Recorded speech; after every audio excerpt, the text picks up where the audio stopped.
प्यारे विद्यार्थियों नमस्कार। आज हम कक्षा 4 की जो नई कार्य पुस्तिका ये है बुनियादी कौशल विकास, इसमें हिंदी की कार्य पुस्तिका में गृह कार्य 1 का उत्तर आज इस वीडियो के अंदर हम देखेंगे।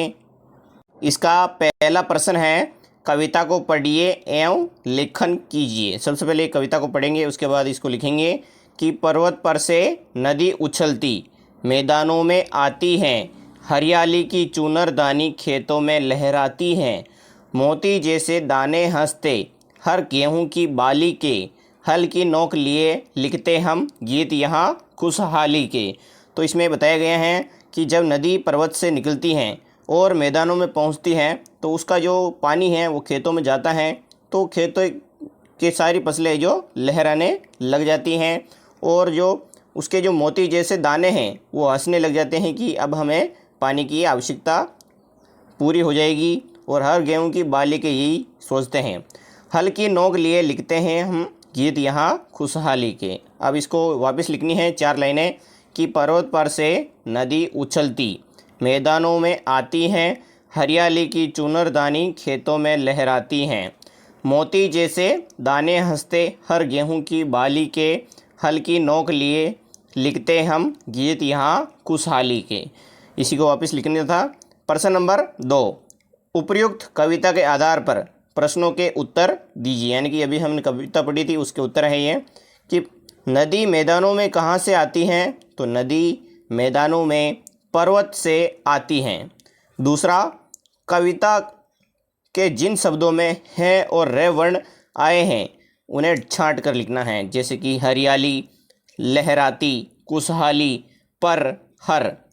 तीसरा है प्रश्न, खुशहाली के गीत किससे लिखने की बात की गई है, तो खुशहाली के गीत हल की नोक से लिखने की बात की गई है।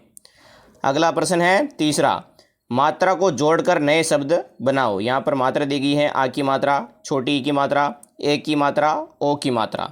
तो जैसे कि यहाँ पर दे रखा है चल, तो आ की मात्रा लगाएंगे तो चाल हो जाएगा, और ई की लगाएंगे तो चील, और यहाँ पर लिखेंगे चले चलो। उसी तरह दूसरी लाइन में आपको लिखना है चढ़ा, चढ़ी, चढ़े, चढ़ो।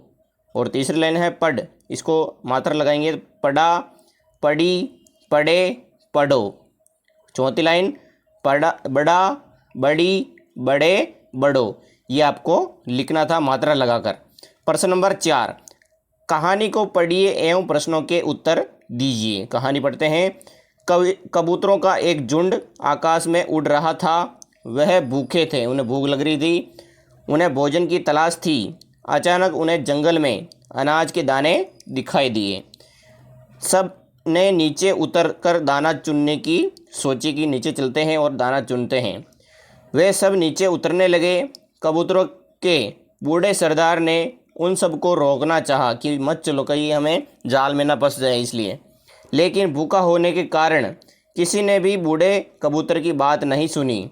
सभी कबूतर दाना चुनने ज़मीन पर उतर आए। जाल बिछा हुआ था, सभी कबूतर जाल में फंस गए। अब इसके 2 प्रश्न हैं कि कबूतरों ने बूढ़े सरदार की बात क्यों नहीं मानी। तो इसमें आपको लिखना है कबूतरों ने बूढ़े सरदार की बात इसलिए नहीं सुनी क्योंकि वह बहुत भूखे थे। दूसरा, हमें अपने परिवार में दादा दादी क्या क्या सलाह देते हैं लिखिए। तो इसमें लिखना है वह सलाह देते हैं कि हमें किसी का बुरा नहीं करना चाहिए, दूसरों की मदद करनी चाहिए। तो ये गृह कार्य 2 का उत्तर था।